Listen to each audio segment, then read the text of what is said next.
Okay. Test நம்ம attend பண்ணுறது must லாவுக்கு.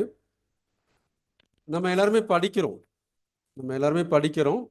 So இன்னைக்கு காலையில் கூட ஒரு விமன் போலீஸ் பேசியிருந்தாங்க. சார் நான் எல்லாமே முடிச்சுட்டு நினச்சேன், அதுக்கப்புறம் உங்கள் கிளாஸ் பார்க்கும்போது எனக்கு நிறைய டவுட் வந்துச்சு.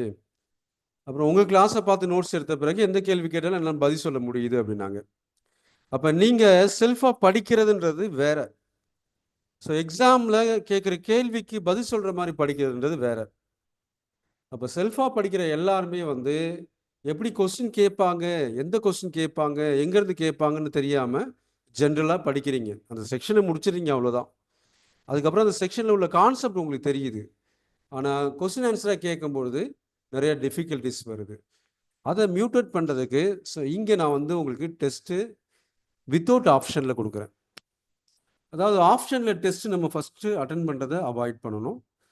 எப்போ அட்டன் பண்ணணும்னா, ஸோ வீக்லி ஒன்ஸ் அட்டன் பண்ணலாம். பட் டெஸ்ட் அட்டன் பண்ணும்போது வித்தவுட் ஆப்ஷன் அட்டன் பண்ணிங்கன்னா உங்கள் மெமரி பவரை இம்ப்ரூவ் பண்ணும். ஆனால் வித் ஆப்ஷனோட நீங்கள் அட்டன் பண்ணிங்கன்னா, ஸோ மேபி நீங்கள் டைம் மேனேஜ்மெண்ட் அதெல்லாம் கொண்டு வரலாம். ஆனால் வித் ஆன்சரோட ஆப்ஷனோட நீங்கள் அட்டன் பண்ணும்போது கெஸ் பண்ணுவீங்க. ஸோ வித்தவுட் ஆப்ஷன் அட்டன் பண்ணும்போது உங்களால் கெஸ் பண்ண முடியாது. ஸோ அதுக்கான பயிற்சியை தான் நான் இப்போ கொடுக்க போகிறேன். அந்த மைண்ட் செட்டை தான் இப்போ உங்களுக்கு கொண்டு வர போகிறேன். இப்போ பாரதிய குடிமக்கள் பாதுகாப்பு சட்டம் அத்தியாயம் 2 விளக்குவது. இந்த இடத்துல நான் ஆப்ஷன் கொடுக்கல. அப்போ இந்த இடத்துல உங்களோட ஞாபக சக்தி மனசில் பதியாமல் அந்த ஆன்சர் உடனே வராமல் வித்தின் 5 செகண்ட்ஸ்குள்ளே வராமல் உங்களால் எக்ஸாமில் ஆன்சர் பண்ண முடியாது. அப்போ யாருக்கெல்லாம் வருதோ அவங்க டிக் பண்ணிங்க. பாரதிய குடிமக்கள் பாதுகாப்பு சட்டம் அத்தியாயம் 2 இதை பற்றி சொல்கிறது. விடை குற்ற வழக்கு நீதிமன்றங்கள், குற்றவியல் நீதிமன்றங்கள், அலுவலகங்கள் ஆகியவற்றை அமைப்பு. அப்போ இந்த கேள்வியை நான் பாரதிய குடிமக்கள் பாதுகாப்பு சட்டம் அத்தியாயம் 2ன்னு சொன்னாலே உங்களுக்கு நான் பதில் இந்த கேள்விக்குள்ளே வரணும். ஆப்ஷனை பார்க்காம, ஆப்ஷனை பார்த்தா நீங்கள் செலக்ட் பண்ணுறீங்கன்னு எனக்கு தெரியும். பாரதிய குடிமக்கள் பாதுகாப்பு சட்டம் அத்தியாயம் 2ல் இடம்பெற்றுள்ள பிரிவுகள் எவை? எந்த பிரிவு முதல் எந்த பிரிவு? என்னோட வீடியோ கிளாஸை பார்த்தவங்க மிக அருமையாக அதுக்கு பதில் சொல்லுவீங்க. நீங்கள் படிக்காட்டி குறிப்பெடுக்காட்டி பரவாயில்ல, ஆனால் உங்களால் சொல்ல முடியும். ஏன்னா அதில் உங்களுக்கு தெளிவாக சொல்லிருக்கேன். ஸோ 6 முதல் 20 வரை. பாரதிய குடிமக்கள் பாதுகாப்பு சட்டம் பிரிவு 6 விளக்குவது. பிரிவு 6 விளக்குவது. ஆக்சுவலாக பிரிவு 6 என்ன விளக்குதோ அதே கொஸ்டினை கேட்கலாம். ஆனால் பிரிவு 6 என்ன சொல்லுதுன்றதை நீங்கள் சொன்னீங்கன்னா கண்டிப்பாக உங்களுக்கு ஞாபக சக்தி அதிகரிக்கும். அப்போ ஆப்ஷனில் கேட்கும்போது மிக எளிமையாக உங்களால் பதில் சொல்ல முடியும். ஓகே, என்னோட ஸ்க்ரீன் தெரியுதுங்களா? கொஸ்டின் ஸ்க்ரீன் தெரியுதா? கொஸ்டின் ஸ்க்ரீன் தெரியுதுங்களா இல்லை தெரியலையா? கொஞ்சம் லைனில் இருக்கவங்க ரெஸ்பான்ஸ் பண்ணிங்கன்னா நான் உங்களுக்கு நிறைய செய்கிறதுக்கு விருப்பப்படுறேன். உங்களை ஸ்மார்ட்டாக நான் படிக்க வைக்க விருப்பப்படுறேன். சார் வணக்கம் சார். வணக்கம். ஸ்க்ரீனில் கொஸ்டின் தெரியுதா? தெரியுதுங்க சார், தெரியுங்க சார். Okay okay, thank you. வணக்கம் சார். கொஞ்சம் மியூட் பண்ணிங்க. ஓகே, இப்போ இதுவரையிலையும் உங்களுக்கு நான் எப்படி உங்களை கொஸ்டின் கொண்டு போக போகிறேன் அப்படின்ற ஒரு ஐடியா வந்துடுச்சு. இதில் கிட்டத்தட்ட ஒரு 50-60 கொஸ்டின் இருக்குன்னா 10 கொஸ்டின் மட்டும் நம்ம ஆப்ஷனில் பார்த்தா போதும். அந்த 10 கொஸ்டின் தான் டிபார்ட்மெண்ட்டுக்கு கேட்குற கொஸ்டின். ஆனால் 50 கொஸ்டினையும் நம்ம மனப்பாடம் பண்ணாதான் அந்த 50ல் 10 கொஸ்டினை நம்மளால் 10க்கு 10 அடிக்க முடியும். வெறும் 10 மட்டும் நம்ம படித்தோன்னா ஒரு 6-7 கொஸ்டின் தான் உங்களால் அட்டன் பண்ண முடியும். ஓகே, நான் இப்போ கொஸ்டின் கேட்கும் போது உங்களுக்கு ஞாபகம் வருதான்னு பாருங்கள். பாரதிய குடிமக்கள் பாதுகாப்பு சட்டம் பிரிவு 7 விளக்குவது. நீங்கள் ஆன்சரை மனசுக்குள்ளே கொண்டு வந்துருங்க. நான் ஆன்சர் சொல்லும்போது சரினா ஸோ உங்களுக்கே ஒரு அப்ரிசியேஷன் கொடுத்துங்க.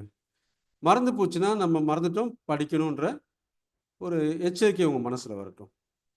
நீதிமன்றங்களின் மண்டல பிரிவு.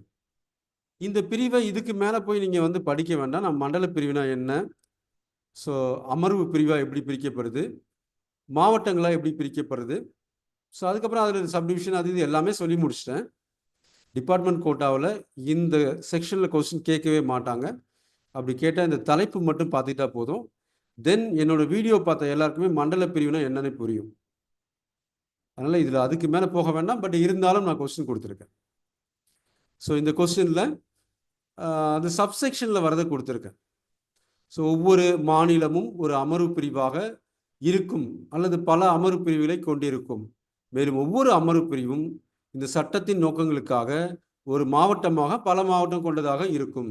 இதை விளக்கும் பாரதிய குடிமக்கள் பாதுகாப்பு சட்டம் எது அப்படின்னா நம்ம மறந்து போகிறது பிரிவு தான். சரிங்களா? அந்த பிரிவை இந்த கான்செப்ட் கொண்டு வந்து உங்களால் மேட்ச் பண்ண முடியுது, ஞாபகம் வருது அப்படின்னா எக்ஸலண்ட்.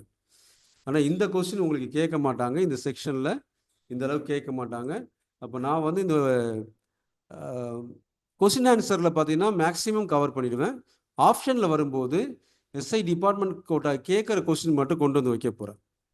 ஒருவேளை படிக்கவே முடியாதவங்க இருக்காங்க தெரியுங்களா?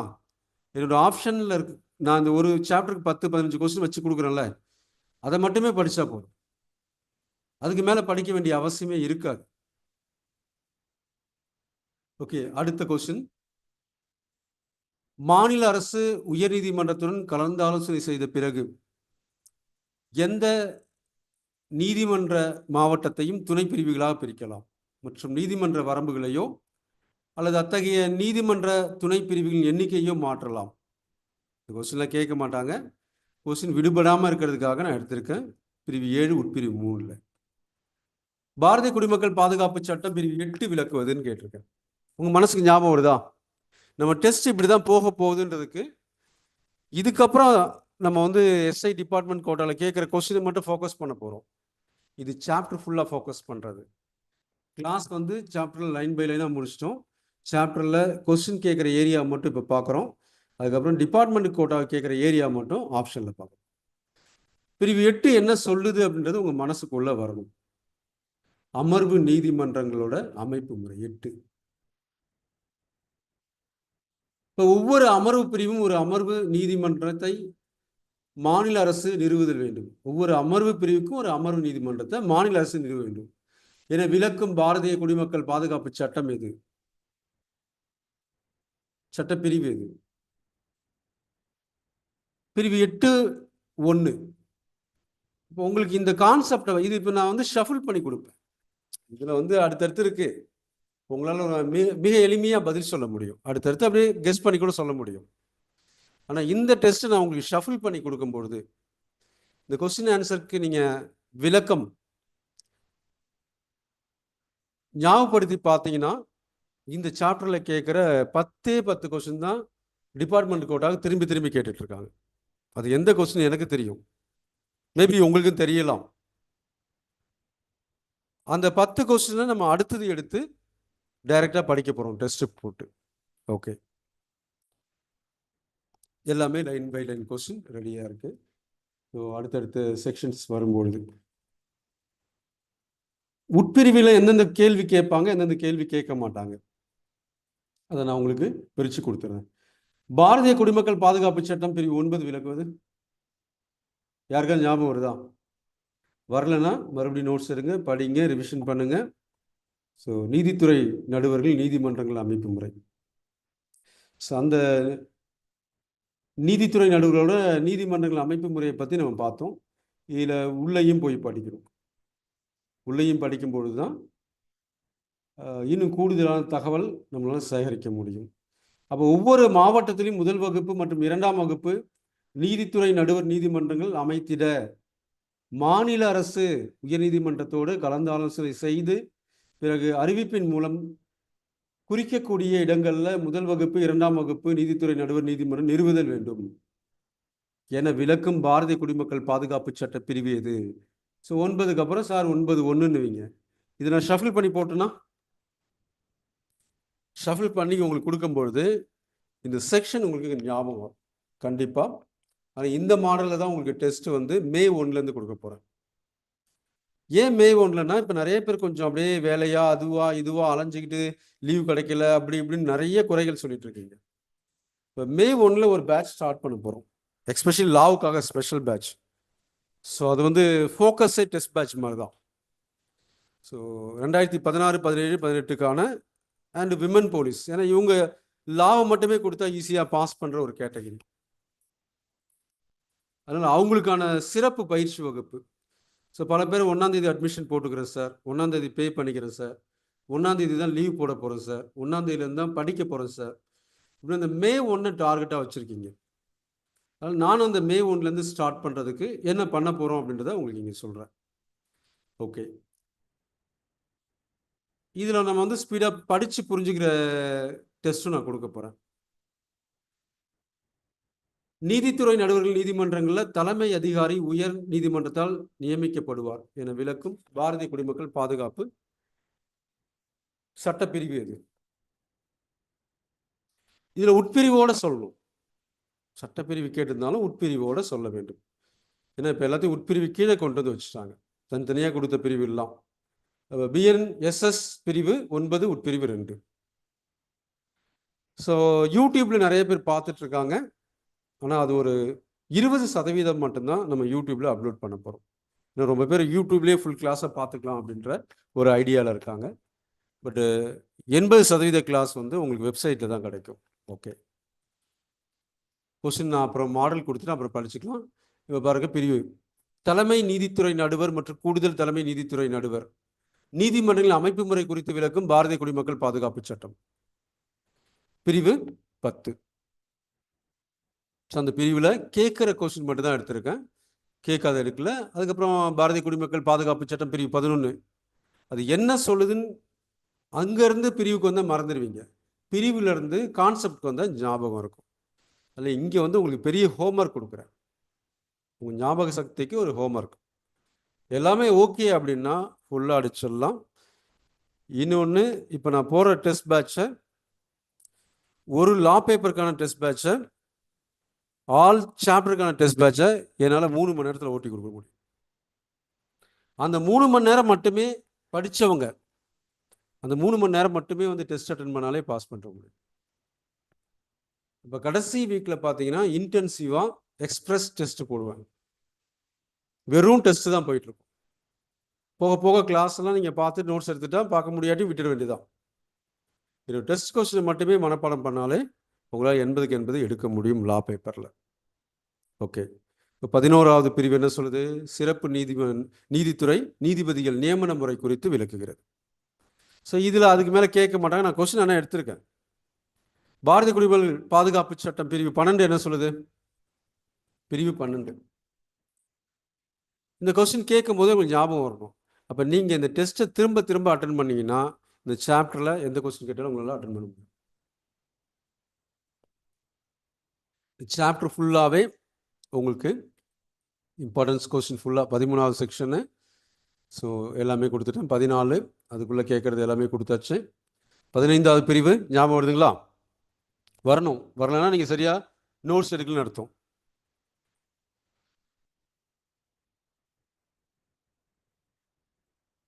ஓகே, ஸோ 16வது பிரிவு. இப்படி 20 பிரிவு வரலையும் இந்த அத்தியாயத்தில் கேட்குற முக்கியமான வினாக்கள், ஸோ சிவில் ஜட்ஜு ஏபிபி வரை கேட்குற வினாக்கள் அனைத்தையும் நான் எடுத்து முடிச்சிட்டேன்.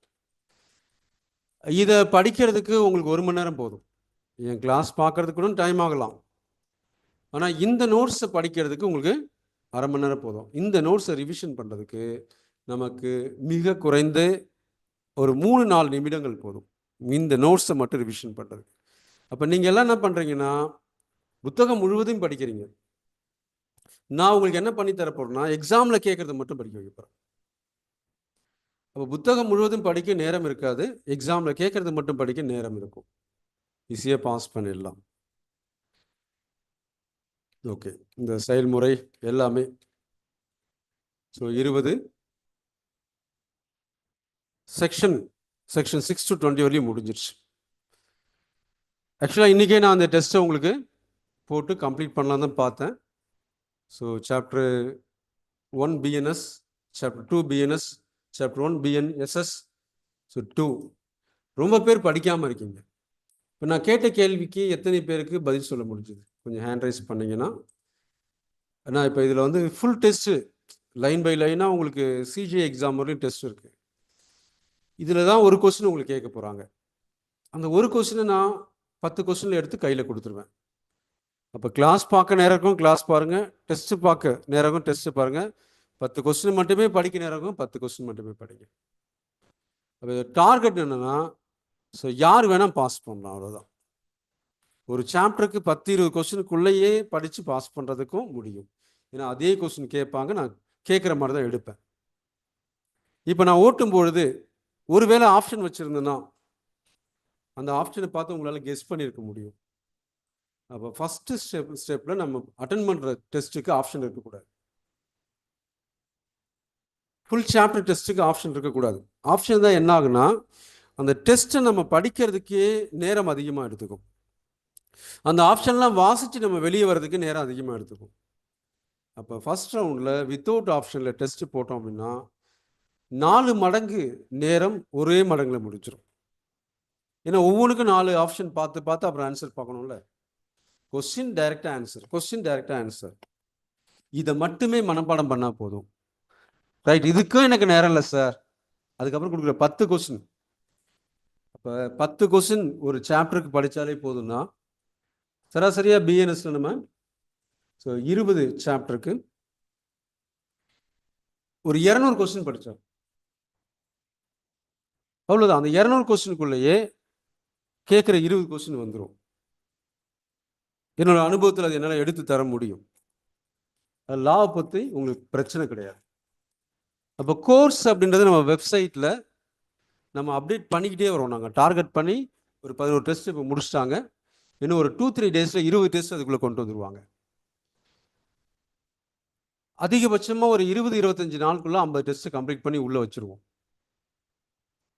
இப்போ உங்களுக்கு டெஸ்ட் பேட்ச் அப்படின்னு தனியாக எங்கேயுமே போய் நீங்கள் சேர்ந்து கஷ்டப்பட்டு படிக்க வேண்டிய அவசியம் இல்லை. இதுக்கும் பிடிஎஃப் வேணும்னா அதுக்கு நாங்கள் கொடுக்குறோம், அது பெரிய விஷயமே இல்லை. பிரிண்ட் போட்டு கூட நீங்கள் டெஸ்ட் அட்டன் பண்ணீங்க. அரை மார்க், 1 மார்க், 2 மார்க்கில் போகிற எல்லாருக்குமே இந்த டெஸ்ட் பேட்ச் யூஸ்ஃபுல்லாக இருக்கும். எல்லாமே வந்து ஸ்டாண்டர்டான கொஸ்டின், குரூப் 1 குரூப் 2 வரலையும் கேட்குற கொஸ்டின். நம்மளோட டே வைஸ் கிளாஸில் போய் ஆல் சப்ஜெக்ட் படிக்க உங்களுக்கு நேரம் இருக்குன்னா படிச்சுங்க. எனக்கு லா கிளாஸ் மட்டுமே வேணும் அப்படின்னா மே 1லேருந்து லாவுக்கு மட்டுமே தனி கோர்ஸ் போட போகிறோம். டெஸ்ட்டுக்கு தனியாக, கிளாஸ்க்கு தனியாக. அதை அப்டேட் பண்ண நீங்கள் முடிச்சுட்டே வரலாம். நாளைக்கு ஒரு நாள் உங்களுக்கு நான் டைம் தரேன். முதல்ல வெப்சைட்குள்ளே போங்க, வெப்சைட்டை ஓப்பன் பண்ணுங்கள், வெப்சைட்டில் இருக்க மெட்டீரியலை அக்சஸ் பண்ண முயற்சி பண்ணுங்கள், அதை ஃபாலோ பண்ணி கம்ப்ளீட் பண்ண முயற்சி பண்ணுங்கள். உங்களுக்கு என்ன சப்ஜெக்ட் வேணும் அப்படின்றத முடிவு பண்ணிங்க, அதை மட்டும் படித்தா கூட போதும். ஆனால் கம்பல்சரியாக ஒரு டெஸ்ட் ஒரு நாளைக்கு அட்டன் பண்ணுறேன், கம்பல்சரி ஒரு டெஸ்ட் அட்டன் பண்ணுறேங்க. அப்போ தான் மற்ற சப்ஜெக்ட் உங்களால் ஈஸியாக ஸ்கோர் பண்ண முடியும். வர மண்டேலேருந்து சமச்சீர் கல்வியில் 6 to 12 இம்பார்ட்டன்ட் கொஸ்டின் ஃபுல்லாகவே சப்ஜெக்ட் வைஸ் ஏற்ற போகிறோம். புக் பேக் சைட் கொஸ்டின் நாளையிலேருந்து ஏற்ற ஆரம்பிக்க போகிறாங்க. அதனால் நம்ம ஃபர்ஸ்ட் ரவுண்டு வந்து சமச்சீர் கல்வியில் இருக்க all subject all lesson book back side கொஸ்டினை ஒரு 10 நாளில் முடிச்சிருவோம். ஸோ அது ஒரு 5 மார்க் உங்களுக்கு கூடுதலாக பெறதுக்கு வாய்ப்பு கொடுக்கும். ஃபுல் மார்க் கிடைக்காது. புக் பேக் சைட் படித்தா 30க்கு 30 ஜிகேல நான் அப்படி கிடைக்காது. உங்கள் ஆவரேஜ் இருக்கும் பாருங்கள், 10, 15, 20, 25 இருக்குல்ல, அது கூட ஒரு 5 எக்ஸ்ட்ரா கொடுக்கும். அது உங்கள் ஆவரேஜ் உங்களுக்கு தான் தெரியும். டெஸ்ட் அட்டன் பண்ணி பாருங்கள், உங்களுக்கு தான் தெரியும். ஸோ அதுக்கப்புறம் சமச்சீர் கல்வி 6 to 12 ஃபுல்லாகவே படிக்கிறேன் தெரியுங்களா, அதுதான் உங்களுக்கு 30 மார்க்கை வாங்கி கொடுக்கும். அது எந்த அளவுக்கு உங்களுக்கு நேரம் இருக்குன்னு பார்த்து அந்த அளவுக்கு நீங்கள் அந்த பாடத்தை படிச்சுங்க. மே 1லேருந்து இதுவரை படிக்காதவங்க, ஸோ படிக்க முடியாதவங்க, படிக்க துவங்காதவங்க, ஸோ எல்லாருமே மே 1லேருந்து உங்களோட ஸ்டடியை ஸ்டார்ட் பண்ணிடுங்க. அதையும் தாண்டி நீங்கள் கடந்து போனால் ஒரு நாள் கூட உங்களால் திரும்ப பெற முடியாது. டைட்டாக இருக்கும், ஒன்றுமே பண்ண முடியாது. அப்போ நம்ம கோர்ஸை மே 1லேருந்து வெப்சைட்டில் ஒரு 60 days கோர்ஸை நம்ம அலைன் பண்ணி அதுக்கான 50 டெஸ்ட்டை வச்சு லா பேப்பர் எல்லாமே இன்க்ளூட் பண்ணி ஸோ ஃபுல் கோர்ஸ் படிக்கிறவங்களுக்கு ஃபுல் கோர்ஸ், சப்ஜெக்ட் வைஸ் மட்டும் படிக்கிறவங்களுக்கு சப்ஜெக்ட் வைஸ், லா மட்டும் செய்கிறவங்களுக்கு லா மட்டும், டெஸ்ட்டு மட்டும் வேணுன்றவங்களுக்கு டெஸ்ட்டு மட்டும், இப்படி பிரித்து தரப்போம். லாவுக்கு மெட்டீரியல் எப்பொழுதும் நான் கொடுக்கறதே இல்லை. ஏன்னா நானே உங்கள் மனசில் ஏற்றி ஸோ நீங்கள் ஒப்பிக்கிற மாதிரி நான் பண்ணிடுறேன். தலை கீழே கேட்டாலும் சொல்கிற மாதிரி பண்ணிடுறேன். லாவுக்கு வந்து பிடிஎஃப் கிடைக்காது. அது பல்வேறு காரணம் இருக்குது மிஸ்யூஸ் பண்ணுறதால. அதர் சப்ஜெக்ட் டெஸ்ட்டுக்கு உங்களுக்கு பிடிஎஃப் கொடுப்பாங்க, நீங்கள் எடுத்துக்கலாம். மற்ற சப்ஜெக்ட்டுக்கு நீங்கள் பிடிஎஃப் கேட்டிங்கன்னா அது நிறைய கண்டென்ட் வரும். பட் சமச்சீர் கல்வியில் எனக்கு வேணும்னு சொன்னால் நாங்கள் தரவும் தயாராக இருக்கும். புக் பேக் சைட் மட்டும் சமச்சீர் கல்வியில் இருக்கிறது மட்டும் கொடுங்க சார்னாலும் நான் கொடுக்கவும் தயாராக இருக்கேன். அது ஒன்றும் பெரிய விஷயமே கிடையாது. அது எல்லா இடத்துலையும் கிடைக்கிற விஷயம். அதை நீங்கள் ஈஸியாகவே பண்ணிக்கலாம். இல்லை ஒரு கமர்ஷியல் புக் வாங்கினா கூட அதிலேயே பார்த்து படிச்சுக்கலாம். But test must. உங்களுக்கு டெஸ்ட் அட்டன் பண்ணும்போது தான் உங்களோட ஆவரேஜ் தெரியும். கம்பல்சரி அட்டன் பண்ணுங்கள். இப்போ லாவுக்கான ரிவிஷன் நீங்கள் என்ன பண்ணியிருக்கீங்க, எப்படி பண்ணியிருக்கீங்க? ஸோ லாவுக்கான ரிவிஷன் நீங்கள் எந்த லெவலில் இருக்கீங்க அப்படின்றத பார்த்துங்க.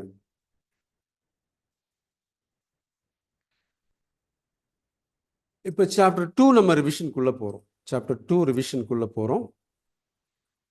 நீங்கள் மேபி நோட்ஸ் எடுத்தீங்களா என்னன்னு தெரியல, ரிவிஷன் பண்ணீங்களா என்னன்னு தெரியல. பட் என்னோடய கடமை உங்களுக்கான ரிவிஷனை நான் வந்து கொடுத்துட்றேன். ஸோ இப்போ பாரதிய குடிமக்கள் பாதுகாப்பு சட்டம் அத்தியாயம் 2 மனசுக்குள்ளேயே ஓட்டுங்க. நான் கேட்க மனசுக்குள்ளேயே ஓட்டுங்க. குற்ற வழக்கு நீதிமன்றங்கள் அலுவலகங்கள் ஆகியவற்றின் அமைப்பு. சரி, அத்தியாயம் 2 அந்த பிரிவுகள் ஞாபகப்படுத்திங்க. பிரிவு 6 என்ன சொல்லுது ஞாபகப்படுத்துங்க. குற்ற வழக்கு நீதிமன்றங்களின் வகைகள். பிரிவு 7 என்ன சொல்லுது? ஏன்னா இந்த வகைகள்னும் போது நமக்கு ஹைகோர்ட்டு தெரியுது, ஸ்பெஷல் கோர்ட்டு தெரியுது, அதுக்கப்புறம் 4 கேட்டகரி நம்ம பார்த்தோம். ஸோ மெட்ரோபாலிட்டன் பெருநகர நீதிமன்றங்கள் தூக்கிட்டாங்க. அது 5வது கேட்டகரியாக இருந்தால் தூக்கிட்டாங்க. ஓகே, பிஎன்எஸ்எஸ் பிரிவு 7 மண்டல பிரிவு. மண்டல பிரிவுன்னு சொல்லும்போது இதுக்குள்ளே நிறையலாம் போக வேண்டாம், உங்களுக்கு புரிஞ்சா போதும். நான் கிளாஸ் எடுக்கிறதுக்கு முன்னாடி சில பேருக்கு மண்டல பிரிவுனா என்னன்னு புரிஞ்சிருக்காது. எடுத்த பிறகு கோர்ட்டை பிரிவுகளை பிரிக்கிறாங்க, அவ்வளோதான். ஓகே, பிஎன்எஸ்எஸ் பிரிவு 8 என்ன சொல்லுது? இதுதான் ரிவிஷன், வேகமாக பண்ணினோம். அமர்வு நீதிமன்ற அமைப்பு 8ல் 1 என்ன சொல்லுது? அமர்வு நீதிமன்றத்தை மாநில அரசு நிறுவுதல். 2 தலைமை வகித்தல். உயர் நீதிமன்றத்தால் நியமிக்கப்படும் நீதிபதி ஒருவர் தலைமை வகித்தல் வேண்டும். 3 ஏன்னா இது அமர்வு நீதிமன்றம் தான் முக்கியமான பகுதி. மண்டல அமைப்பு முக்கியம் கிடையாது. அப்போ இது முக்கியம். இதில் எப்படி வேணால் கொஸ்டின் கேட்கலாம். கூடுதல் அமர்வு நீதிமன்ற நீதிபதியை உயர் நீதிமன்றம் நியமிக்கலாம். 3 4 8ல் 4 உங்களுக்கு ஞாபகம் வரணும். அப்போ நீங்கள் நோட்ஸ் இப்படி தான் எடுக்கணும். ஸோ நோட்ஸ் இப்படி தான் எடுக்கணும், ஈஸியாக ரிவிஷன் பண்ண. அப்போ இங்கே மற்றொரு அமர்வு பிரிவுக்கு கூடுதல் இன்சார்ஜ் போகலான்னு சொல்கிறாங்க. 4 நாளைக்கு இன்சார்ஜ். அதுக்குள்ளே புதுசாக வந்துடுவாங்க சார். ஓகே, பிஎன்எஸ்எஸ் பிரிவு 8 உட்பிரிவு 5 என்ன சொல்லுது? அப்போ நம்ம பக்கமாக பார்த்ததை சுருக்கி கொஞ்சமாக பார்க்குறோம். பதவி காலியாக இருந்தால் இங்கே உயர் நீதிமன்றமே நியமனம் செய்யறதை பற்றி சொல்லுது. ஓகேங்களா? ஓகே, 8ல் 6 என்ன சொல்லுது? 6 என்ன சொல்லுது? அமர்வு நீதிமன்றம் இயங்குகிற இடம். அப்போ வேறு இடத்துல இயங்குறதுக்கு என்ன கண்டிஷன்? அதெல்லாம் கிளாஸில் நான் சொல்லியிருக்கேன். அப்போ பிஎன்எஸ்எஸ் 8ல் 7 என்ன சொல்லுது? இங்கே 6 வேறு இடம். அந்த இடத்தை நீங்கள் ஈஸியாக கொண்டு வந்துடலாம். 7 என்ன சொல்லுது? அமர்வு நீதிமன்ற நீதிபதி கூடுதல் அமர்வு நீதிபதிக்கு இடையே அலுவலர்களை பகிர்ந்தளிக்கலாம். 8ல் 8 என்ன சொல்லுது? பிஎன்எஸ்எஸ் பிரிவு 8ல் 8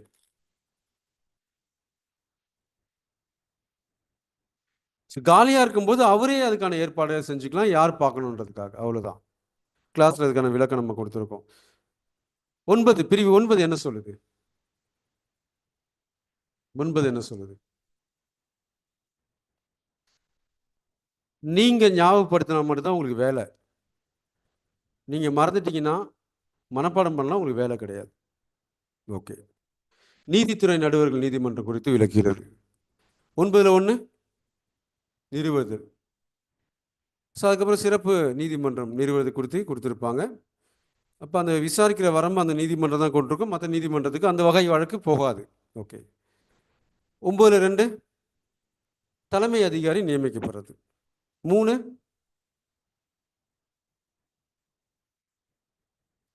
இப்போ 3ல் வந்து முதல் வகுப்பு 2ஆம் வகுப்பு நீதித்துறை மேஜிஸ்ட்ரேட்டின் அதிகாரங்களை சிவில் நீதிமன்ற நீதிபதிக்கு வழங்குறது குறித்து, அந்த அதிகாரம் உயர் நீதிமன்றத்துக்கு இருக்கிறது குறித்து சொல்லப்படுகிறது. பிரிவு 10 விஎன்எஸ்எஸ் பிரிவு 10. அப்போ நிறைய பேர் அவசரப்படுறீங்க. சார் அடுத்தது அடுத்தது அடுத்தது அடுத்தது. முதல்ல கொடுத்த இட்லியை சாப்பிடணும். பசிக்க பசிக்க சாப்பிட்டு வாங்கிக்கிட்டே இருக்கலாம். இதுக்கு பதில் சொல்லணும். இந்த பிரிவு 10னா உங்கள் மைண்டுக்குள்ளே வரணும். அப்போ இங்கே உங்களுக்கு ஹோம்ஒர்க் கொடுத்து இங்கேயே முடிக்க வைக்கிறேன். நம்ம கிளாஸ் எப்படி போக போகுதுன்னா, நீங்கள் தனியாலாம் போய் படிக்க வேண்டாம். இங்கேயே படிக்க வச்சு, மனப்பாடம் பண்ண வச்சு, ரிவிஷன் பண்ண வச்சு, டெஸ்ட் எழுத வச்சு, வீட்டுக்கு போனால் இந்த பிள்ளைங்க ஹோம்ஒர்க்கு ஸ்கூல்லாம் படிச்சுட்டு மறுபடியும் வீட்டுக்கு வந்து மூட்டை மூட்டையாக புத்தகத்தை வச்சுட்டு டியூஷன் போயிட்டு மறுபடியும் வீட்டுக்கு வந்து படிச்சுட்டு மறுபடியும் காலையில் இருந்து படிக்குங்க. அந்த கல்வி முறை 100% முட்டாள்களை உருவாக்குது. ஸ்கூல் வாசலை விட்டு வெளியே வரும்போது கையில் புக்கே இருக்கக்கூடாது. வீட்டுக்கு வரும்போது பிள்ளைங்க எந்த ஹோம்ஒர்க்கும் பண்ணக்கூடாது. படிப்பு சம்மந்தமே இருக்கக்கூடாது. ஃபேமிலியோட ஜாலியாக விளையாடணும். மறுபடியும் காலைல கிளம்பி பஸ்ஸில் ஏறி கிளாஸ் ரூமுக்கு போகும்போது தான் அவங்க புக்கை கையில் எடுக்கணும். அங்கேயே படிக்க வச்சு, அங்கேயே எழுத வச்சு, அங்கேயே ஹோம்ஒர்க் முடிக்க வச்சு, அங்கேயே விளையாட வச்சு, அங்கேயே சாப்பிட வச்சு, அங்கேயே தூங்க வச்சு அனுப்பிவிடணும். ஒரு நாள் ஃபுல்லாக செய்யலாம். ஆனால் 24 மணி நேரம் அந்த பிள்ளைங்க படிப்பு படிப்புன்ட்டு அரமெண்டில் ஆகிட்டு இருக்குங்க. அப்படி வேண்டாம். நம்ம படிக்கிற அந்த சிறிய நேரம் முழு கவனம் இருந்தால் மனசில் பதிஞ்சிடும். 10 என்ன சொல்லுது தெரியலையா? உங்களுக்கு வேலை கிடையாது. தலைமை நீதித்துறை நடுவர் மற்றும் கூடுதல் தலைமை நீதித்துறை நடுவர் நீதிமன்றங்களின் அமைப்பு முறை குறித்து சொல்லுது. 10(1) ஒவ்வொரு மாவட்டத்திலும் உயர் நீதிமன்றம் முதல் வகுப்பு நீதித்துறை நடுவரை தலைமை நீதித்துறை நடுவரை நியமிக்க வேண்டும். இதெல்லாம் இம்பார்ட்டன்ட்ன்றதால கொடுத்துருக்கேன். ஸோ 10(2) ஞாபகப்படுத்துங்க. அப்போ நீங்கள் படிக்கிற முறை, இன்னைக்கு காலையில் ஓப்பன் ஸ்டேட்மெண்ட்டாக ஒரு விமன் போலீஸ் ஒத்துக்கிட்டாங்க. நான் செல்ஃபாக எல்லாத்தையும் முடிச்சிட்டேன்னு நினச்சிட்டேன் சார், எல்லாத்தையும் படிச்சிட்டேன் சார், எல்லாத்தையும் முடிச்சிட்டேன். ஆனால் நீங்கள் இந்த மெத்தடில் கேட்கும்போது என்னால் ஞாபகப்படுத்த முடியல சார், மறந்து போதே சார். அப்போ இந்த மெத்தடில் நீங்கள் ஞாபகம் வச்சுக்கிட்டீங்கன்னா பாஸ் பண்ணிடலாம். நீங்கள் படிக்கிற மெத்தடில் ஞாபகம் வச்சுன்னா பாஸ் பண்ணுங்க. 2 என்ன சொல்லுது? கூடுதல் தலைமை நீதித்துறை நடுவர் நியமிக்கலாம். அவருக்கான அதிகாரம் எப்படி இருக்கும், யாருக்கு இணையா இருக்கும் அப்படின்றத சொல்றாங்க. ஓகே. 11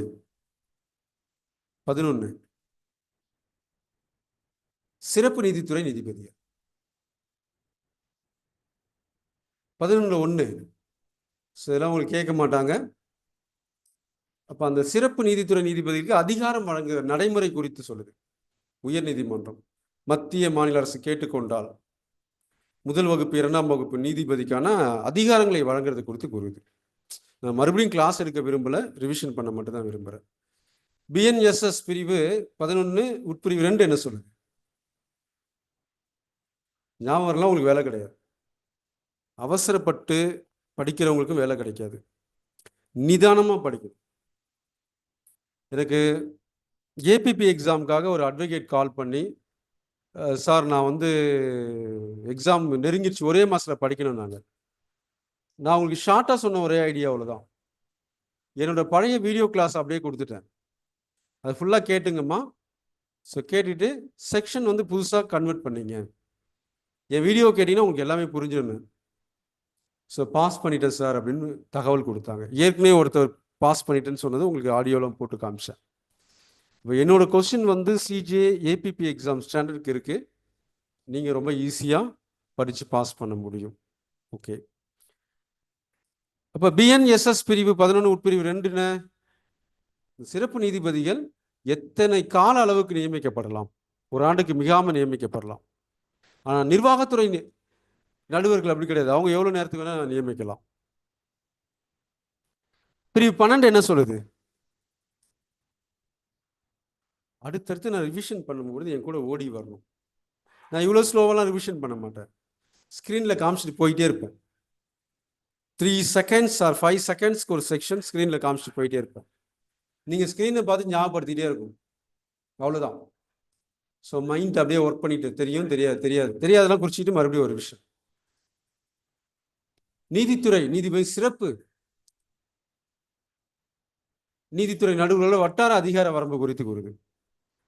அப்புறம் அவங்களோட வட்டார அதிகார வரம்பு அதெல்லாம் வந்து கேட்க மாட்டாங்க. பட் நமக்கு தெரியும். பிரிவு 13 வந்து கீழ்ப்பட்டிருத்தல். இந்த சிறப்பு நீதிபதிகள் கீழ்ப்பட்டிருத்தல்.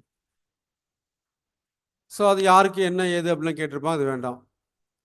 அதுக்கப்புறம் நிர்வாகத்துறை நடுவர்கள் 14(1) என்ன சொல்லுது? அப்ப மாவட்ட நிர்வாகத்துறை நடுவர் யார் நியமிக்கலாம்? அதை பத்தி தான் சொல்லுது.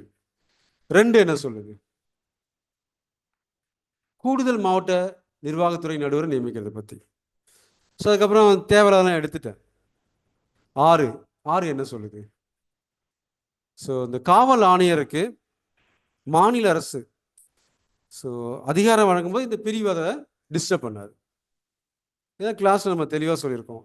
இங்கே வந்து நம்ம ஞாபகப்படுத்துகிறோம். 15 ஞாபகம் வருதா? 15 வரணும். சிறப்பு நிர்வாகத்துறை நடுவர் யார் நியமிக்கலாம்? இந்த கால வரம்பு. இப்போ இந்த சிறப்பு நிர்வாகத்துறை நடுவர்களை நியமிக்கிறது மாநில அரசு.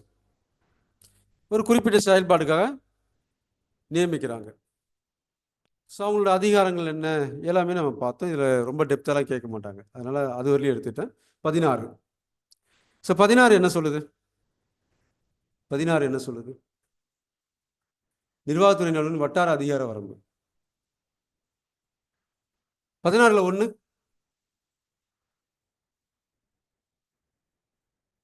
ஸோ வட்டார எல்லை அதிகாரங்களை வரையறுக்கும் அதிகாரம் யாருக்கு இருக்கு?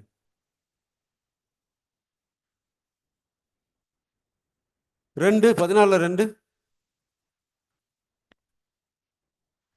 அத்தகைய எல்லை வரையறுக்கலன்னா மாவட்டம் முழுதும் நீடிக்கும். 17 என்ன சொல்லுது? நீங்க மறந்துட்டீங்க அப்படின்னா உங்களுக்கு வேலை இல்லைன்றத உறுதி பண்ணீங்க. மறந்தா மறுபடியும் ஞாபகப்படுத்திங்க. அப்போ உங்க வேலை என்ன அப்படின்னா ஒர்க் பண்ணுறது தான், மெமரி பண்ணுறது தான். இந்த கூட்டமாக 10 பேர் சேர்ந்து படிக்கிற நேரத்தில் 100 கொஸ்டின் படிச்சுட்டு போயிடலாம். ஓகே, இது நம்ம ஆட்டோமேட்டிக்காக நிறையா ரிவிஷன் கொடுக்க போகிறோம். நிர்வாகத்துறை நடுவர்களே கீழ்ப்படிந்து இருக்கிறது. ஸோ 1 யாருக்கு கீழ்ப்படிந்திருக்காங்க? அதுக்கு மேலே அதை கேட்க மாட்டாங்க. 18 என்ன சொல்லுது? 18 ஞாபகம் வரணும். அரசு குற்றத்துறை வழக்கறிஞர்கள்.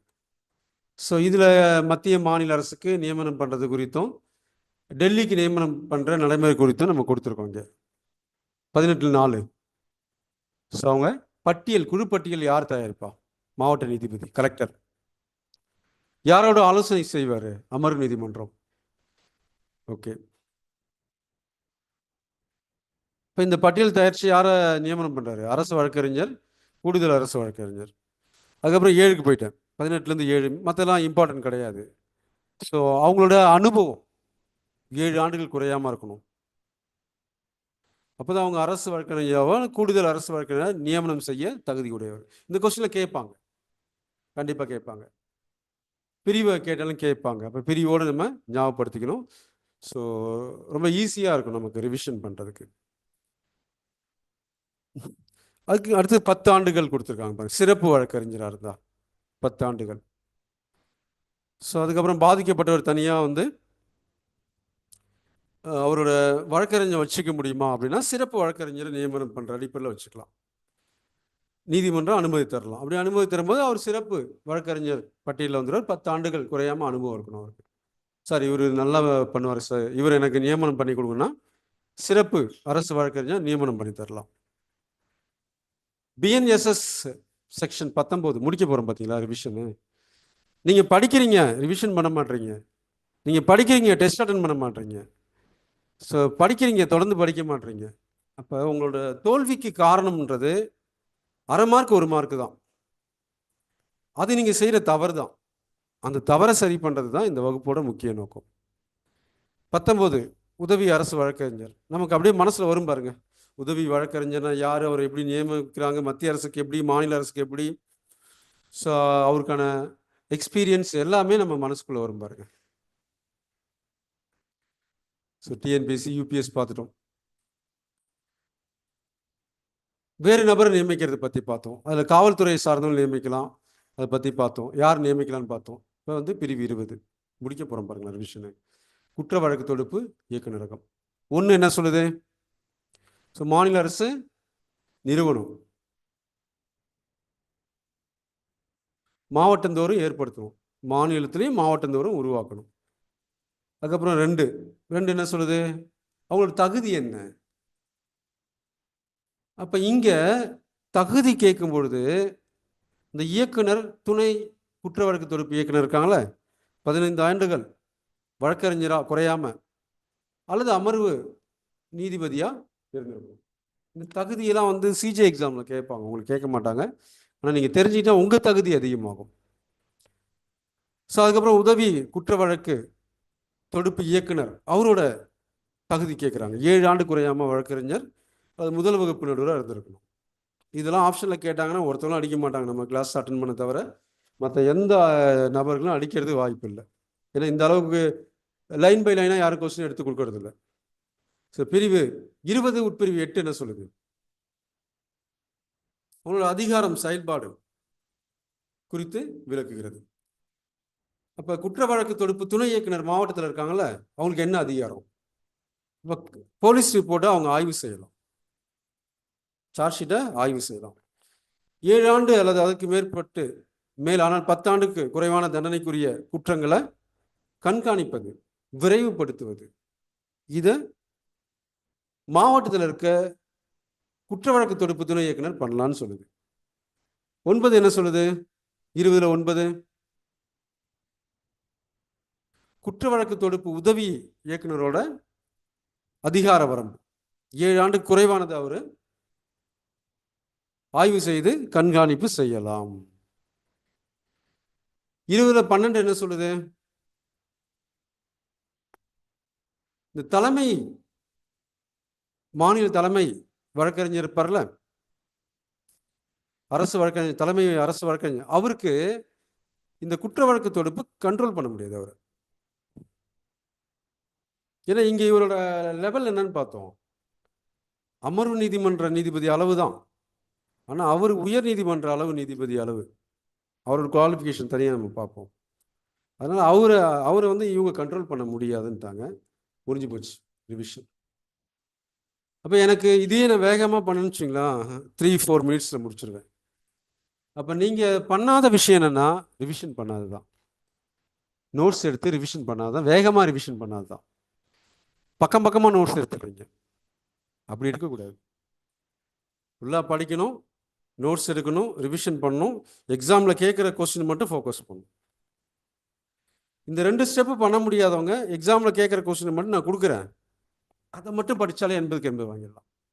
அந்த 10 கொஸ்டின், ஒரு அத்தியாயத்துக்கு 10 கொஸ்டின் மட்டும் மனப்பாடம் பண்ணுங்க, அது மட்டுமே போதும், 80க்கு 80 வாங்க வச்சிருவேன். ஏன்னா நான் வந்து லைன் பை லைனாக படிக்கிற ஆள், படிச்சுட்டே இருக்கிற ஆள். ஸோ 24 வருஷமாக இதில் எனக்கு அனுபவம் இருக்குது.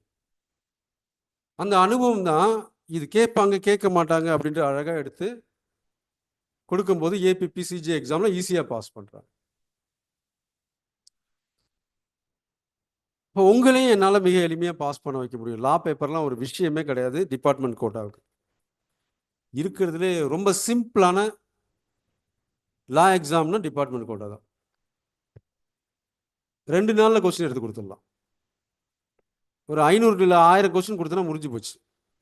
அதை தாண்டி வராது. வந்தால் என்ன கேளுங்க, நான் பதில் சொல்கிறேன். ஆனால் எல்லா கிளாஸையும் உங்களை பார்க்க வைக்கிறது, கிளாஸ் நடத்துறதுக்கு காரணம் நீங்கள் நிறைய விஷயம் தெரிஞ்சுக்கணுன்ட்டு. ஏன்னா இப்போ அண்மையில் பார்த்தீங்கன்னா ஹெல்மெட் அணியாத காவலர்களுக்கு ஃபைன் போட்டிருந்தாங்க. பப்ளிக் இப்போ ரொம்ப விழிப்புணர்வாக இருக்காங்க. நீங்கள் ஒரு ஸ்பாட்டுக்கு போய் 2 வீலர் எடுத்துகிட்டு போய் வச்சுக்கிட்டு நின்றுக்கிட்டு ஹெல்மெட்டுக்காக பிடிக்கிறீங்க. இன்டர்ன் பப்ளிக் உங்களை பார்த்து கேட்குறாங்க, நீங்கள் ஹெல்மெட் போட்டிருக்கீங்களான்னு கேட்குறாங்க, உங்கள் வண்டியில் ஹெல்மெட் இருக்கான்னு கேட்குறாங்க. பதில் சொல்ல முடியுமா? ஆர்கியூ ஆகும், பிரச்சனையாகும், சண்டையாகும். அவங்க கம்ப்ளைண்ட் பண்ண முடியும், உங்கள் மேலே கம்ப்ளைண்ட் பண்ண முடியும் ஹெல்மெட் போடாமல் இருந்தீங்கன்னா. இப்போ நீங்கள் ஒருத்தர் நிறுத்தி ஹெல்மெட் எங்கன்னு கேட்கும்பொழுது அந்த குடிமகனும் உங்களை ஹெல்மெட் எங்கன்னு கேட்கலாம். அப்போ என்ன, சட்டத்தை படித்தாதான் நாம் சட்டத்தை சொல்லப்பட்ட விஷயங்களுக்கு உட்பட்டு நடந்தாதான் நாம் இப்போ கேள்வி கேட்குற இடத்துக்கே வரோம். இல்லை அப்படின்னா நிறைய இடங்களில் பிரச்சனை நடக்குது. பார்த்தீங்களா, வாக்குவாதம், சில இடங்களில் அடிதடிகளும் நடக்குது. அதெல்லாம் இதுக்கு தான் காரணம். ரைட். இப்போ நான் சொன்ன மாதிரி யாராவது ரிவிஷன் பண்ணீங்களா, நோட்ஸ் எடுத்தீங்களா? அப்படி ரிவிஷன் பண்ணிட்டு நோட்ஸ் எடுத்தீங்கன்னா என்னோட டெஸ்ட்டு நாளை இரவு நான் போடுறேன். இதே டெஸ்ட்டு நாளைக்கு இரவு நான் போடுறேன். 100க்கு 100 உங்களால் எடுக்க முடியும். அதுக்கப்புறம் இதில் டிபார்ட்மெண்ட் கோட்டாவுக்கு மட்டுமே ஒரு 15 கொஸ்டின் போடுறேன். 100க்கு 100 அடிக்க முடியும். ஸோ இந்த மாடலில் 40 நாளில் நம்மளால் லாவில் 80க்கு 80 வாங்க முடியும். ஏன்னா நான் எல்லா ஏரியாவும் கவர் பண்ணுறேன், எல்லா லா பேப்பரையும் கவர் பண்ணுறேன். அட்மினிஸ்ட்ரேஷனில் தான் அவ்வளோ சீக்கிரம் மார்க் எடுக்க முடியாது, அதையும் சேர்த்து கவர் பண்ணுறேன். இப்போ கிட்டத்தட்ட உங்களுக்கு பிஎன்எஸ் ஃபுல்லாகவே முடிஞ்சிருக்கு. பார்க்காதவங்க பார்த்துங்க, பார்த்தவங்க டெஸ்ட்டுக்கு ரெடி ஆகிடுங்க. பிஎஸ்ஓ ஃபுல்லாகவே போட்டிருக்கும், அதையும் முடிக்காதவங்க முடிச்சுங்க. மனப்பாடம் பண்ணுறது தப்பு கிடையாது, மறுபடியும் ரிவிஷன் பண்ணுறது தப்பு கிடையாது, நோட்ஸ் இருக்கிறது தப்பு கிடையாது. வெப்சைட்டில் உங்களுக்கு கோர்ஸ் அப்டேட் ஆகிட்டே இருக்கும்,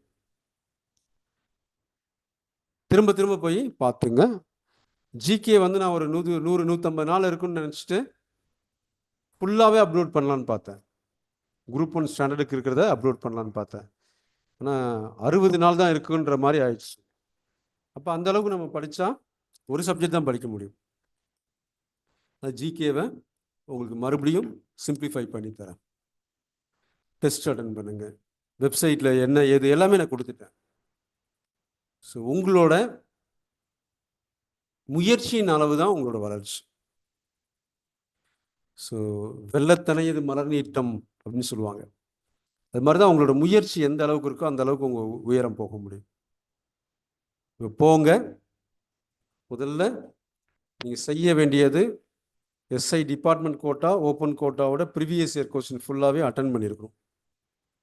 அந்த ப்ரீவியஸ் இயர் கொஸ்டினில் எந்தெந்த சப்ஜெக்டில் எவ்வளோ மார்க்குன்றதை நீங்கள் நோட் பண்ணி வைக்கணும். எந்த சப்ஜெக்டில் மார்க் குறைஞ்சிருக்குன்றதை பார்த்துட்டு அந்த சப்ஜெக்ட்டுக்கு முதல்ல வெயிட்டேஜ் கொடுக்கும். மறுபடியும் ஒரு 15 நாள் கழிச்சு all previous year question SI department open கோட்டாவை அட்டன் பண்ணி பார்க்கணும். மறுபடியும் அந்த மார்க்கை குறிக்கணும். உங்கள் ஆவரேஜ் எங்கே இருக்குன்னு நீங்கள் பார்க்கணும், இம்ப்ரூவ் ஆகுதான்னு பார்க்கணும். இப்படி 60 நாட்களுக்குள்ள நீங்கள் ஒரு 4-5 முறையாச்சும் ப்ரீவியஸ் இயர் கொஸ்டின் திரும்ப திரும்ப அட்டன் பண்ணணும். அப்படி அட்டன் பண்ணும்போது உங்கள் இம்ப்ரூவ்மெண்ட், உங்கள் ஆவரேஜ் தெரிஞ்சுக்கிட்டு மேலே போய்கிட்டே இருக்கும். இந்த 1/2 மார்க் 1 மார்க்கு இந்த குறையெல்லாம் இல்லாமல் போயிடும். இன்னொன்று, எல்லாருக்குமே படிக்க நேரம் இல்லை, எல்லாருக்குமே லீவ் கிடைக்கல, எல்லாருக்குமே குறுகிய காலம், வேற வேற மாவட்டத்தில் போகிறதால பல காவலர்களுக்கு அலைஞ்சு திரிஞ்சு, எஸ்பெஷலி விமன் போலீஸ் அங்கே போய் கஷ்டப்பட்டு எழுத விரும்பலை. ஆனால் கஷ்டப்பட்டு போய் எழுதினவங்கெல்லாம் பாஸ் ஆகியிருக்காங்க. 1:2 தான் விமன் போலீஸை பொறுத்தவரையும். எக்ஸாம் அப்பியர் ஆகிறதே 600-700 பேர் தான். ஆனால் அவங்களுக்கான போஸ்டிங்கே 300 கிட்ட இருக்கும். அப்போ ரிஸ்க் எடுக்கிறவங்கெல்லாம் 1:2 பாஸ் பண்ணிடுறாங்க. நல்லா படித்து ரிஸ்க் எடுத்தீங்கன்னா ஸோ கண்டிப்பாக ஓப்பன்லேயே பாஸ் பண்ண முடியும். அதனால் பெண் காவலர்களுக்கு அருமையாக வாய்ப்பு இருக்குது. 16, 17, 18க்கு அருமையாக வாய்ப்பு இருக்கு. சீனியர்ஸ் தொடர்ந்து படிச்சுட்டு இருக்கீங்க, உங்கள் வெற்றி வாய்ப்பே 1/2 மார்க் 1 மார்க்கில் தான் போகுது. அப்போ உங்களுக்கு டெஸ்ட் பேட்ச் கொடுத்தாலே வாய்ப்புகள் இருக்கு. அதனால் ஒவ்வொருத்தவங்களுக்கும் ஒரு ப்ளஸ் இருக்கும், மைனஸ் இருக்கும். அப்போ எல்லோருக்கும் ஏற்ற ஒரு பயிற்சி, எல்லோருக்கும் பயன்படுற பயிற்சி, என்னை எதிர்பார்த்துட்டு இல்லாமல் வெப்சைட்டில் நீங்களாக போய் உங்களுக்கு தேவையானதை எடுத்துக்கலாம். நீங்களா உங்களுக்கு டெஸ்ட் மட்டும் வேணா டெஸ்ட் எடுத்துக்கலாம், லா மட்டும் வேணா லா எடுத்துக்கலாம், எல்லாமே வேணா எல்லாம் எடுத்துக்கலாம். அது உங்கள் நேரத்தை பொறுத்து இருக்குது. ஒருத்தர் சொன்னார், சார் மே 1 நான் லீவ் போடுறேன், நான் ஃபுல் டைம் படிக்க போகிறேன்னு. வெரி குட், 40 நாள்லேயே முடிச்சிடலாம். உள்ளே உட்காந்தாருன்னா 50 டெஸ்ட்டு, 60 நாளுக்கான கோர்ஸு, ஸோ அதுக்கான ரிவிஷன் டெஸ்ட்டு, லா கிளாஸ் எல்லாம் ஃபுல் டைம். ஒரு நாளைக்கு 12-13 மணி நேரம் படித்தா போதும். 40 நாள் அடித்து தூக்கி போட்டு போயிட்டே இருக்கலாம். அவர் யாரையும் எதிர்பார்க்க வேண்டாம். வெப்சைட் ஓப்பன் பண்ணலாம், வெப்சைட்டில் இருக்கிறத அப்படியே பார்த்து போயிட்டே இருக்கலாம். அப்போ உங்கள் வெற்றிக்கு நீங்கள் தான் ரிஸ்க் எடுக்கணும். உங்கள் வெற்றிக்கு நீங்கள் தான் முயற்சி பண்ணணும். உங்கள் வெற்றிக்கு தேவையான வசதி வாய்ப்புகளை நீங்கள் தான் உருவாக்கணும். இல்லை முடியாது. அதனால் இது இன்னொருத்தவங்க மேலே போட்டுட்டு பழியை போட்டுட்டு நம்ம எஸ்கேப் ஆகிறதுக்கு அந்த பாதிப்பு இன்னொருத்தவங்களுக்கு கிடையாது, உங்களுக்கு தான். அப்போ உங்களுக்கான பாதிப்பை நீங்கள் சரி செய்யறதுக்கு நீங்கள் தான் சரியாக படிக்கணும். இழப்பே இல்லாமல் படிக்கிறதுக்கு நீங்கள் தான் சரி பண்ணணும். அதனால் உங்களை ஃபஸ்ட்டு நீங்கள் அனலைஸ் பண்ணுங்கள். உங்கள் தகுதி என்னன்னு அனலைஸ் பண்ணுங்கள். உங்கள் ஸ்டேஜ் என்னன்னு பாருங்கள். நீங்கள் எதுலேருந்து ஸ்டார்ட் பண்ணணும்னு பாருங்கள். 0லேருந்து ஸ்டார்ட் பண்ண வேண்டிய அவசியம் யாருக்குமே இருக்காது. அப்போ எதுலேருந்து ஸ்டார்ட் பண்ணணும்னு பாருங்கள். அதை மட்டுமே கவனம் செலுத்தினா உங்களால் பாஸ் பண்ண முடியும். ஸோ மீண்டும் சொல்கிறேன், 16, 17, 18 லாவை மட்டுமே படித்தா அவங்களால பாஸ் பண்ண முடியும். மற்ற சப்ஜெக்டில் ஸ்ட்ராங்காக இருக்காங்க. விமன் போலீஸ், மென்னுக்கும் விமனுக்கும் லாஸ்ட் டைம் பார்த்தீங்கன்னா கிட்டத்தட்ட 10 மார்க் 20 கொஸ்டின் வித்தியாசம் இருந்துச்சு. அதே மாதிரி எழுதினவங்க ரொம்ப கம்மி, 1:2 தான் எழுதினாங்க. மேக்சிமம் ஃபிசிக்கலுக்கு எழுதின எல்லாருமே செலக்ட் ஆகிட்டாங்க. இன்டர்வியூவில் தான் கொஞ்சம் பேர் அந்த ரேஷியோவில் வெளியே வந்துட்டாங்க. பெண் காவலர்கள் இன்னையிலிருந்து மனசு வச்சு படித்தாலும் உறுதியாக பாஸ் பண்ண. அதனால் எல்லாருக்கும் ஒரு பாசிட்டிவ் இருக்குது. அந்த பாசிட்டிவை நீங்கள் உங்களுக்கு பாசிட்டிவாக மாற்றிக்கணும். மாற்ற முயற்சி பண்ணுங்கள். வாழ்த்துக்கள். ஸோ நாளைக்கு நான் இன்றைக்கி இந்த டெஸ்ட்டை போகிறதுக்கு எனக்கு 2 நிமிஷம் ஆயிருக்காது. ஆனால் நீங்கள் படிக்காமல் போகிறது வேஸ்ட், நீங்கள் நோட்ஸ் எடுக்காமல் போகிறது வேஸ்ட், ரிவிஷன் பண்ணாமல் போகிறது வேஸ்ட். இப்போ என்கிட்ட BNS chapter 1 to BNSS chapter 1 to ரெடியாக இருக்குது. மே 1 இந்த 4 சாப்டரையும் முடிச்சிடுறோம். கிட்டத்தட்ட 10 கொஸ்டின் நமக்கு கையில் வந்துடுது 80 இந்த 4 சாப்டரில். ஸோ அடுத்தடுத்து நான் வேகமாக ஓட்டிகிட்டு போகிறேன். நீங்கள் மனப்பாடம் பண்ணிக்கிட்டு டெஸ்ட் அட்டன் பண்ணிட்டு என் கூட ரிவிஷன் பண்ணிக்கிட்டு மீண்டும் மீண்டும் என் கூட ரிவிஷன் பண்ணிக்கிட்டு அப்படியே ஓடி வந்துக்கிட்டே இருங்க. தனியாக படிக்கவே வேண்டாம், முடிச்சிடலாம். ஸோ லாவை உங்களுக்கு ஸ்பெஷலாக லைவாக போட்டு எடுக்கிறதுக்கு காரணம், நிறைய பேர் லாவில் 80க்கு 80 எடுக்கலை. புதுசாக வந்த காவலருக்கு லா படிக்கிறதுக்கு ஒரு ஐடியாவே இல்லை. ஸோ மற்ற சப்ஜெக்ட் எல்லாம் நீங்கள் ஏற்கனவே படித்தது, உங்கள் எஸ்ஐக்கு படித்தது, போலீஸ்க்கு படித்தது, டிஎன்பிசிக்கு படித்தது, அதனால் நீங்கள் அதை செல்ஃபாக படிச்சுப்பீங்க. பட் லாவை மட்டும் உங்களுக்கு சரியாக கைட் பண்ணி மறக்காமல் டெஸ்ட் வச்சு 80க்கு 80 மார்க் அடிக்கிற அளவுக்கு கொண்டு வரணும்னா என்னோடய லைவ் கிளாஸ் தான் உங்களுக்கு யூஸ் ஆகும். அதனால் எனக்கு கூட வாங்க, முடியாதவங்க வீடியோ கிளாஸ் பாருங்கள். நாளைக்கு பிஎன்எஸ் சாப்டர் 1 டெஸ்ட்டு, ஸோ இந்த சாப்டர் 2 டெஸ்ட்டு மற்றெல்லாம் ரிவிஷன் போட்டு மே 1க்கு 4 சாப்டர் நம்ம டெஸ்ட்டும் முடிச்சிடும். இந்த டெஸ்ட்டு முடித்த உடனே வெப்சைட்டில் ஏற்றி வச்சுருவேன். நீங்கள் வெப்சைட்டை ஃபாலோ பண்ணால் மட்டும்தான் படிக்க முடியும். வெறும் கிளாஸ்க்கு வேடிக்கை பார்த்தாலும் படிக்க முடியாது. ஏன்னா வெப்சைட்டில் கோர்ஸ் ஏறிக்கிட்டே இருக்குது. அது தனியாக ஸ்டாஃப் போட்டு ஏற்றிக்கிட்டே இருக்கும். ஒரு கேட்டகரிக்கும் ஒரு ஸ்டாஃப் போட்டு ஏற்றிட்டு இருக்கும். அடுத்து சமச்சீர் கல்விக்கு ஒரு ஸ்டாஃப் போட்டு ஏற்றப்படும். அவங்கவுங்க கிளாஸ் அவங்கவுங்க அப்டேட் பண்ணிக்கிட்டே இருக்காங்க. நீங்கள் முடிக்க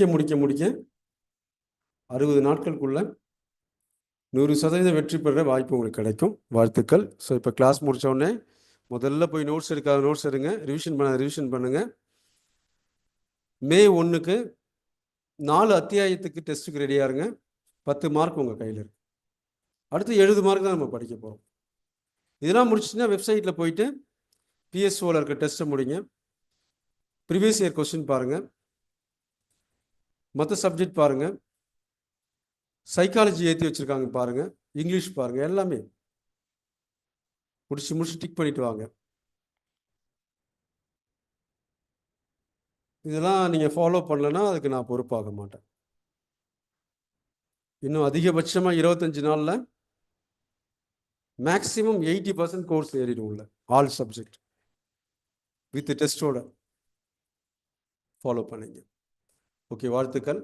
உங்களது வெற்றி உங்கள் கையில், உங்கள் உழைப்பு தான் அதை கொடுக்க போகுது.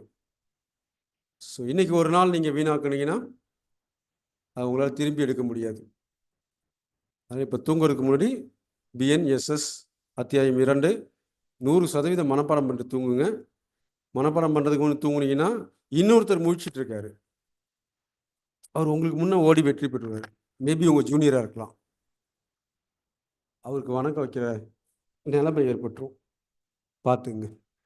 அதனால் சில வழிகளை ஏற்றுக்கொள்ள வேண்டும். அப்போ தான் சில அவமானங்களை தவிர்க்க முடியும், சில கஷ்டங்களை ஏற்றுக்கொள்ள வேண்டும். அப்போ தான் நிறைய விஷயங்களை நம்ம தவிர்க்க முடியும். வாழ்த்துக்கள். ஸோ இந்த மைண்ட் செட்டோடு போய் படிங்க. ஸோ நீங்கள் ஏதாவது எனக்கு தெரிவிக்கிறதா இருந்தால் குரல் பதிவில் தெரிவிங்க. மே 1 டார்கெட், மே 1லேருந்து நியூ கோர்ஸாகவே கொண்டு போகிறதுக்கு ட்ரை பண்ணுறோம். ஏற்கனவே படித்தவங்க அதை ப்ளஸ்ஸாக வச்சுங்க, அவ்வளோதான். ஏற்கனவே நான் PSO முடிச்சேன் சார், BNS முடிச்சேன் சார், அப்போ நீங்கள் என் கூட லைவாக வந்துக்கிட்டே இருக்கலாம் அடுத்த ஏரியாவில். புதுசாக வந்தவங்க நோ ப்ராப்ளம், நீங்கள் ஃபஸ்ட்லேருந்தே ஆரம்பித்து நிதானமாக வரலாம். அதனால் ஓல்டு ஸ்டூடெண்ட், நியூ ஸ்டூடெண்ட் எல்லாருக்கும் ஏற்ற ஒரு கோர்ஸாக தான் இது நம்ம வந்து வெப்சைட்டில் வீடியோ கிளாஸாக கொடுத்துட்டோம். போன முறை வீடியோ கிளாஸாக கொடுக்க முடியாதால அது பல பேருக்கு முழுமையாக பயன்படுத்திக்க முடியல. இந்த முறை வீடியோ கிளாஸாக வெப்சைட்டில் ரெடிமேடாக கொடுக்குறதால யார் வேணால் எப்போ வேணால் யூஸ் பண்ணிக்கலாம். 60 நாளுன்றதை இன்டென்சிவாக படிச்சிங்கன்னா 30 நாளில் முடிக்கலாம். பார்ட் டைம் படிச்சிங்கன்னா 60 நாளில் முடிச்சிடலாம். ரைட், வாழ்த்துக்கள், வணக்கம்.